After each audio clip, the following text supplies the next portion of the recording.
So, if you go online and you put in FAFSA.com, that's not the federal government, because they charge $79.99 for the exact same thing that we provide free. So it's FAFSA.gov, not .com. Okay? So one of the next programs that we have is the Federal Supplemental Education Opportunity Grant. That is also a need-based grant. That grant ranges in from $100 to a maximum of $4,000 a year. Okay? You can receive that grant as well if you're eligible. The next grant is the Iraq-Afghanistan Service Grant. That grant is for students who are pursuing college who may have had a parent or legal guardian that succumbed to one of those two campaigns, the Iraq or the Afghanistan campaign. Okay? But they cannot receive that particular grant and the Pell Grant. It's either or, one or the other.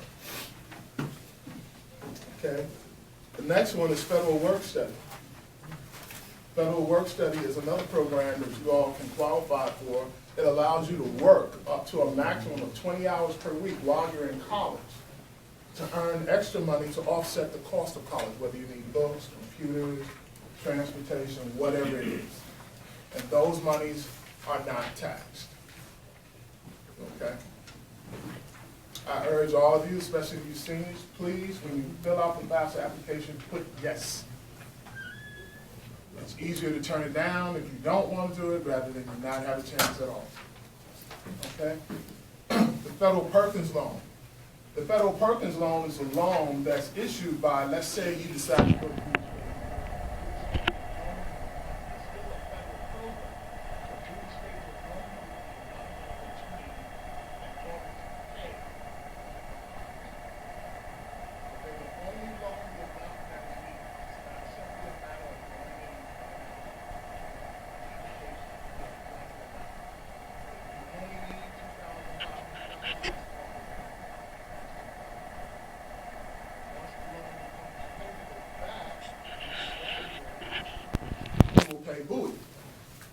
not the federal government. Okay? The next one is direct subsidized loan. Direct subsidized loan, although it's a loan, it's a need-based loan, because what happens with that loan is that the federal government pays the interest on that loan while you're in school. They pay the interest. But once you graduate, then you're responsible for paying that interest and the principal. That's a need-based program. Then there's the direct Stafford unsubsidized. The unsubsidized loan is a loan that you, the students, you all can take out should the need arises. You are responsible for the interest on that loan. And the maximum that you can borrow on that loan is $20,500. You don't need $20,500. You heard Mr. Smith earlier. Be careful, young people. It's going to be tempting.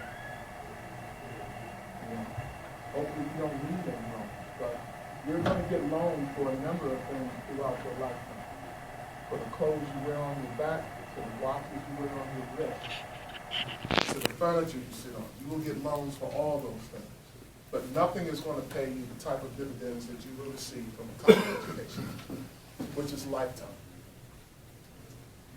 Okay? Any questions? Yes. So. Is there a difference between subsidized and unsubsidized loans? Absolutely.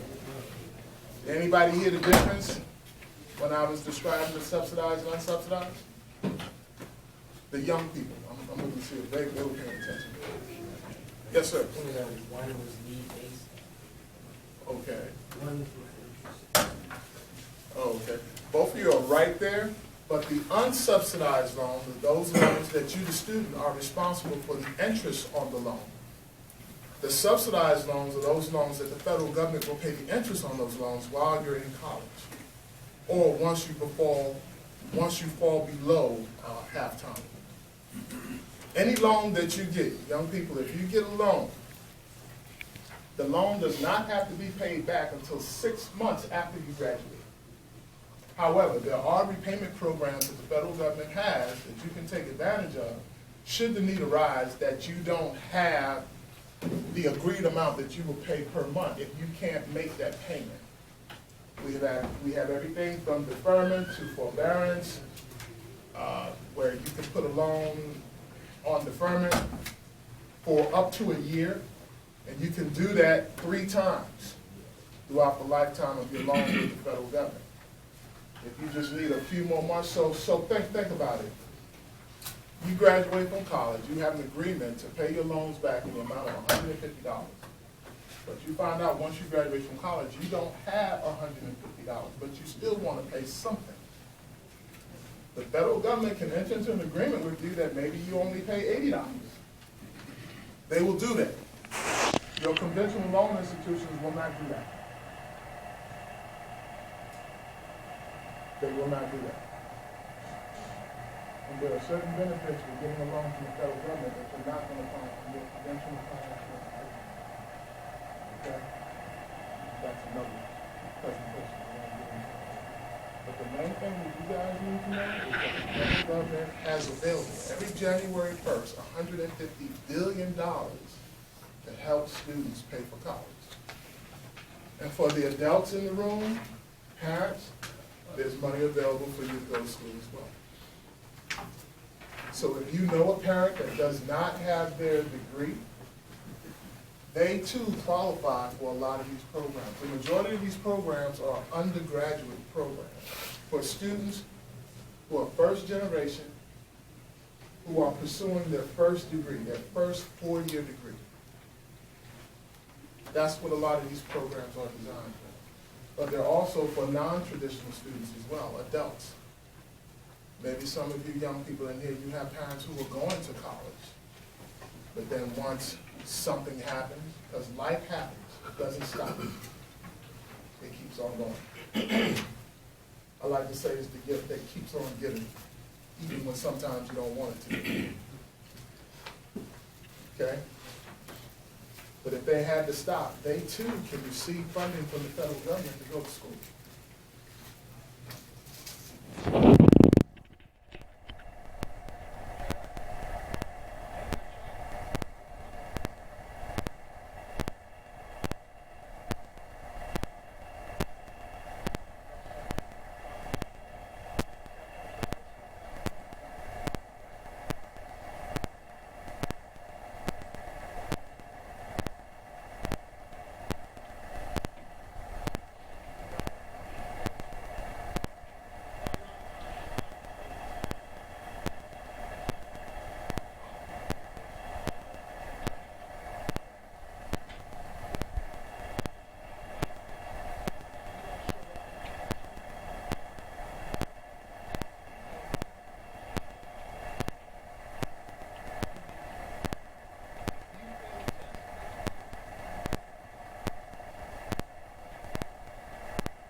You might not get a passing grade, and you can take the class again, but it's going to cost you again.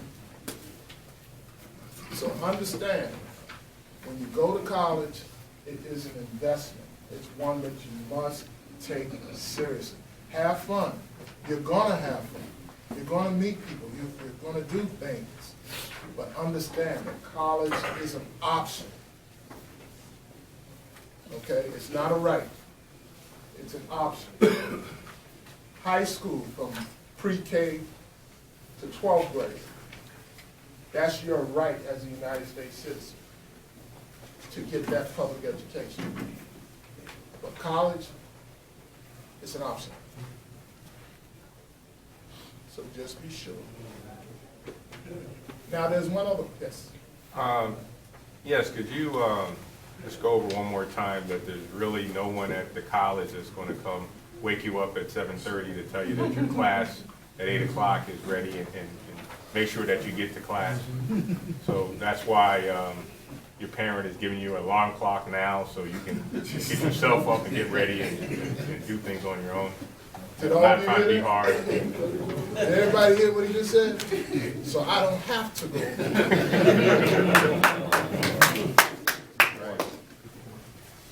That is true. You know, like I said, we don't come looking for it. I'm in my classroom and I'm gonna tell you, oh goodness. I teach at several colleges and universities, so if you guys stay in Maryland, no matter where you go, you might see me in your classroom, and if I give you a class, I'm fair. I am fair, but I don't give up. I don't give away things. I don't give up. You have to show proficiency.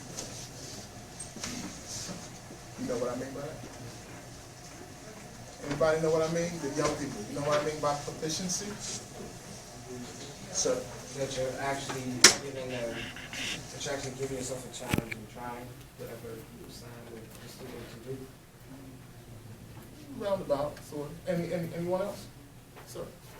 That you're able to portray that you can do at the most basic level at an adequate performance. Very good. That's exactly what it means. Being able to show that the materials that you just learned, that you're able to show that you are proficient enough that your skill set meets that. Okay? Are you bored? Sure you are. I'm out here this morning and hear me talk about education. You guys found something else to do this morning, right? Couldn't you? I know I could. But this is very important. Now, a lot of these loan programs that I was talking about, these are loans that you as a student, you all will get these loans. These loans are not the responsibility of your parents, they're yours. And we do not require a credit check in order for you to get a lot of these loans. Your credit history has nothing to do with it, nothing whatsoever. Just by virtue of you being a United States citizen and you're going to college, you are privy to these loan programs. There's only one loan in here where the parent is responsible, and that's the Parent Plus loan. That's the parent's responsibility, should they decide to take it out. But those loans will only be granted on the basis that the parent has good credit. And those loans must be paid back within 60 days after disbursement. However, the parents can put those loans into deferment, but they must request it. Taking can be done up to 6 months, sometimes longer. It just depends on the situation. Ma'am, sir? Does your parents' salary have anything to do with in the loans? For who? You go to college?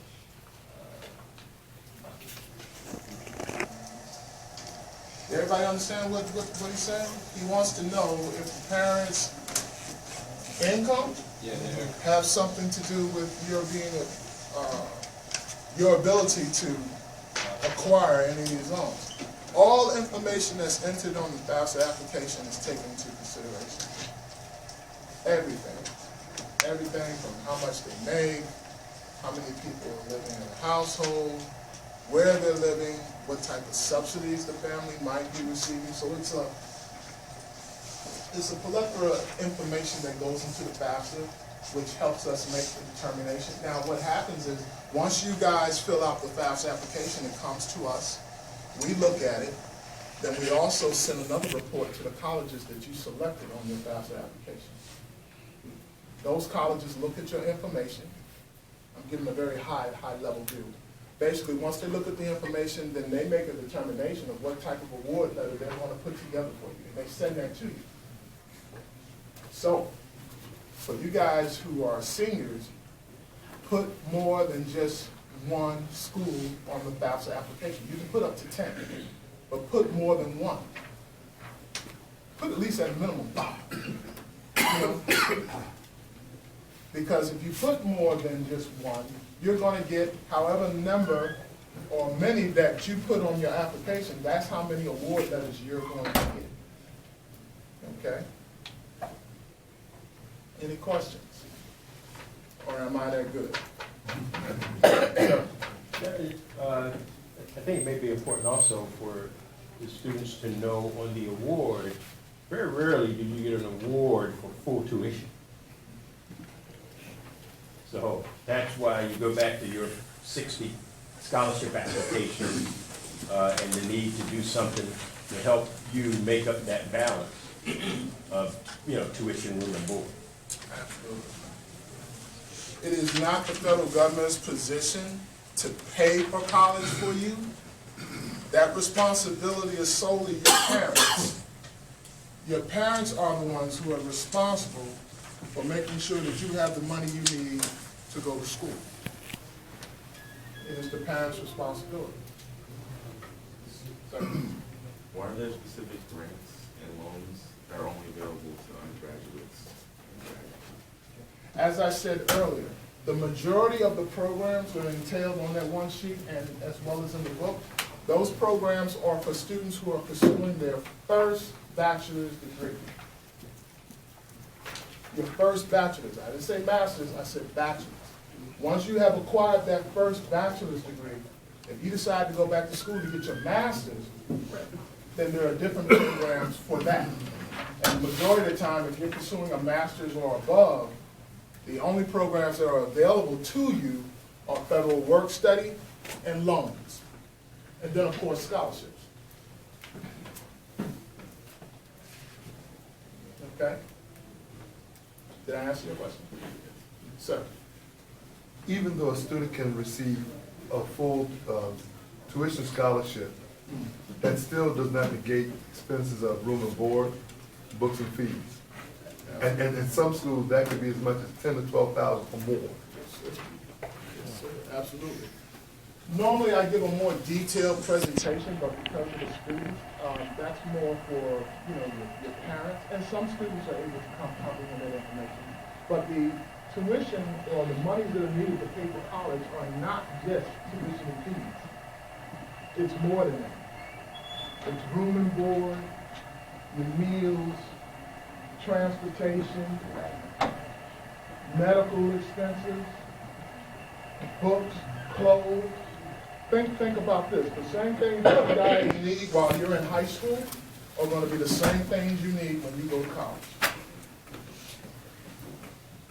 One of the joys that you all take liberty at right now is being able to eat whenever you want. You're at home. You can just trot on downstairs to the kitchen, open the pantry, the refrigerator, and get what it is you need to eat. You just don't know. I gotta say hallelujah again on that. You don't know how important it is to have nourishment to eat. If you go away to college, it's covered many times. Ramen noodles become a mainstay. It fills you up, fills your stomach, and it swells up. The food is very important.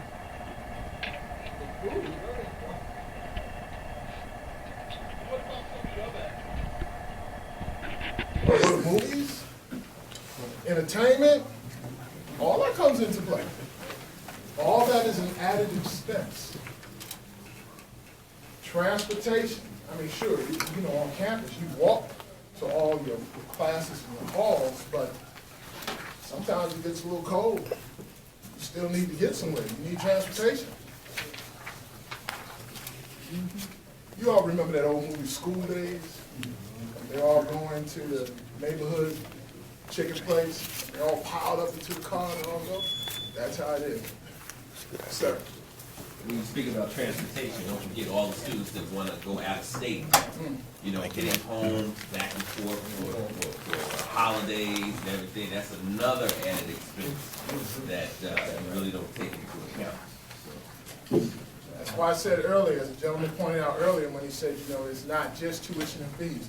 All those things, you must take all those things into consideration because you're going to need all of them. And just remember, when you go to college, it must be a 4 or 5 year plan. So young people, tell your parents, it's not, okay, you off to college and that's it for the year. 4 or 5 years. 5.5. Okay, sir. I